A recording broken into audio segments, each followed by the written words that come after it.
बिस्मिल्लाहिर्रहमानिर्रहीम। अस्सलाम वालेकुम। आज मैं आपको बताती हूँ कि धनिया कैसे सुखाया जाता है। आसान तरीके के साथ धनिया सुखाना बताऊंगी।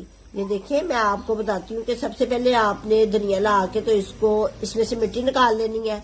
ये मैंने निकाल के जिसको मैंने ये छानने में डाल दिया। छानने में डालने के बाद थोड़ा सा मैंने छाँव में ना इसको ना ये देखिए हवा इसकी लगा के ना उसमें पानी खत्म किया है। और इसको फिर उसके बाद मैं आपको बताती हूँ कि चूल्हे पे कैसे सुखाते हैं। चूल्हे में सुखाने का तरीका बताना मैंने आपको बताती हूँ कि धनिया कैसे सुखाया जाता है। ये देखिए, मैं बाजार से धनिया लाई थी ज्यादा तादाद में। ये तो मैं आपको कम दिखा रही हूँ, लेकिन मैं बहुत ज्यादा तादाद में नहीं ये धनिया लाई थी। इसको मैंने धो के तो इसको फिर मैंने सुखाया है। वैसे ही छाँव में आपने सुखाना है। अगर धूप में सुखाना है तो कम धूप में रखना है, ज्यादा नहीं रखना। आपने इसको छाँव में रख के ना तो इसमें से ना थोड़ी सी इसकी ये पानी की नमी जो है ना ये कम कर देनी है। फिर उसके बाद मैं आपको बताती हूँ कि बहुत सारे लोग जिन घरों में धूप नहीं ना आती तो वो फिर किस तरह ये चूल्हे पे सुखा सकती है। मैं आपको चूल्हे पे सुखाना बताऊंगी कि कैसे सुखाती है। इसको आप एक ही दिन में सुखा के तो फिर आप ना इसको टाइट किसी डिब्बे में बंद करके तो रख सकते हैं। ये बहुत सारी जगहों पे इस्तेमाल हो सकता है, जैसे कि हम इसके आलू वाले कटलेट्स बनाने हो और बेसन वाली रोटी, मूली वाली रोटी में डलता है, और रायता दही में डालना हो तो उसमें भी ये डाल सकता है। हंडिया में भी हम इसको डाल सकते हैं, और भी बहुत सारी चीजों में हम इसको डाल सकते हैं। इसका इस्तेमाल हम तकरीबन डेली ही इसका इस्तेमाल होता है घर में। और इसके अलावा मैं आपको बताती हूँ कि ये बहुत आसान तरीके से किस तरह हम इसको सुखा के इसको हम टाइट डिब्बे में बंद कर सकते हैं। और जब जरूरत पड़े, क्योंकि जब ये महंगा हो जाता है ना बाजार में, फिर इसकी हमें ज्यादा जरूरत पड़ती है। और आजकल तो वैसे भी सस्ता हुआ है और ज्यादा सारा ला के आप बहुत कम पैसों में मिल जाता है। ला के आप इसको चूल्हे पे सुखा के तो मैं आपको इसको तरीका बताती हूँ कैसे सुखा। इसमें ना आपने ना ये तेज आंच करनी है, नीचे से तेज आंच करके ना आपने फुल तेज आंच करके आपने इसको डाल देना। इस तरह डाल के ना ये देखो पानी तो मैंने पहले इसको ना बाहर छाँव पे रख के ना इसका पानी सुखा दिया। इसको धोना लाजमी है, अगर आप इसको धोएंगे नहीं ना इसमें मिट्टी जो है ना वो जम जाएगी।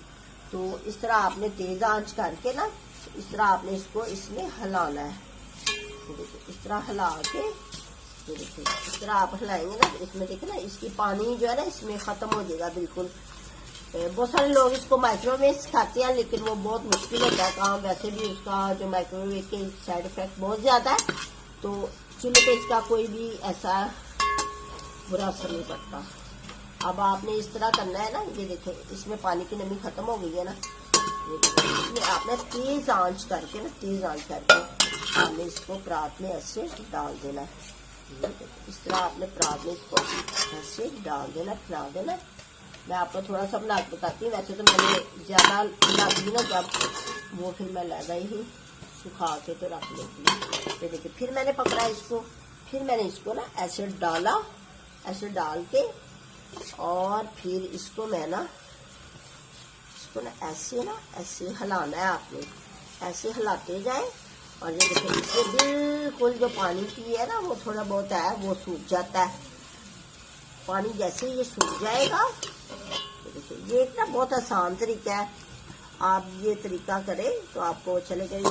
मुझे ना धनिया का बहुत शौक है, मैं हर हंडिया में डालती हूँ और बच्चों को कटलेट्स बना के देती हूँ, उसमें भी डालती हूँ, चपली को आप में डालती हूँ, कोफ्तों में डालना होता है। तो फिर बाज़ का बाजार में बहुत महंगा हो जाता है, और अगर हम इसको बना के एक बड़ा सा डिब्बा बना के रख ले तो तकरीबन हमारा 6 माह भी चल सकता है, 3 माह चल सकता है। और इसी तरह मैं ये देखो ये मैंने डाल दिया ना इसको इसमें, ये देखिए ये मैंने डाल दिया इसको। ठीक है, अब दोबारा फिर ना जब इसको थोड़ा सा ठंडा कर लेंगे तो देखिए मैंने डाल दिया, ये डाल दिया। ठीक है, ये डाल के ना इसको मैंने ना, ठीक है, अब मैं चूल्हा जलती रहने देना आपने।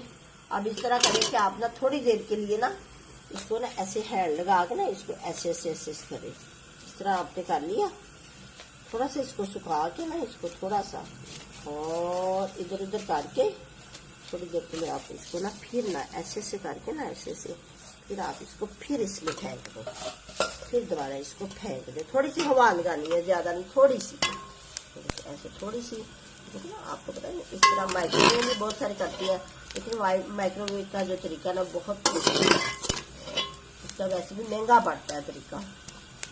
आपको पता है कि बिजली का बिल बहुत बन जाता है। इस तरह करके फिर आपने इसको ऐसे करना है, ऐसे करके ना बिल्कुल इतना अच्छा बनेगा कि ये देखो इसका पानी सूख रहा है। इसका पानी जब सूख जाएगा ना, इसका पानी सूख गया, अब आपने ना क्या करना है, आपने ना ये सारा निकाल देना भाई। अब आपने चूल्हा बंद कर दिया, चूल्हा बंद करके ना आपने इसको ऐसे हैंड लगाना है। ये देखिए हैंड लगा के ना इसको, ये देखिए और से देखिए इसमें कोई किसी किस्म का ना पानी नहीं रहा और ऐसे सूख रहा है। जैसे ये सूख जाएगा ना, ये देखिए मैं आपको दिखा रही हूँ, देखिए ये सूख रहा है। इसको ना हवा में रखना है आपने, इस तरह आपने ना इसको ना इस तरह ना हवा में रख लेना। किचन में आपने इसको हवा में रख देना और फिर उसके बाद ना मैं आपको दिखाती हूँ जब ये सूख जाएगा ना अच्छी तरह, फिर मैं आपको बताती हूँ ये कैसे क्रिस्पी हो जाएगा। ये जो मैंने इसमें बनाया था ना, ये देखो कितना क्रिस्पी, आपको मैं बताती हूँ। ये देखो इसको ऐसे थोड़ा थोड़ा आप इसको मान लें ताकि रैपर में डालते हुए ना, ये देखो कितना अच्छा बना है, क्रिस्पी बन गया। अब आपने इसको, आवाज आ रही है ना कितना क्रिस्पी बना है। ये देखो ये एक ही दिन में बनता है, एक दिन क्या बल्कि इसको मैं 15 मिनट में बना सकती हूँ। ये देखिए ये डिब्बा है, ये डिब्बे में मैंने पहले भी डाला हुआ था बना के। ये देखिए ये डिब्बा है, इसमें आप ना इसको भरते हैं इसमें आप इसको भर के ना, इसको डिब्बे को भर के ना, अभी मेरे पास बहुत ज्यादा पड़ा हुआ है, मैं आपको दिखाने के लिए सिर्फ इतना सा बनाया है। और इसके बाद ना मैं फिर आपको बताऊंगी। ये पेज क्यों रखते हैं? हाँ, ये पेज इसलिए रखते हैं ताकि ना इसमें वो जो नीचे से कोई फफूंदी वगैरह जो पड़ती है वो ना पड़े, कोई कीड़ा वगैरह नहीं लगता, इसलिए इसको पेज को रखते हैं नीचे। उसके ऊपर ये आप ये टाइट करके ना इसको टाइट ढकना दे के ना तो आप रख सकते हैं। खैर मैं आपको ये पहले डाल के बताती हूँ। तो देखिए ये आप ना इसमें सारा डाल दें, इसमें सारा डाल के ना आप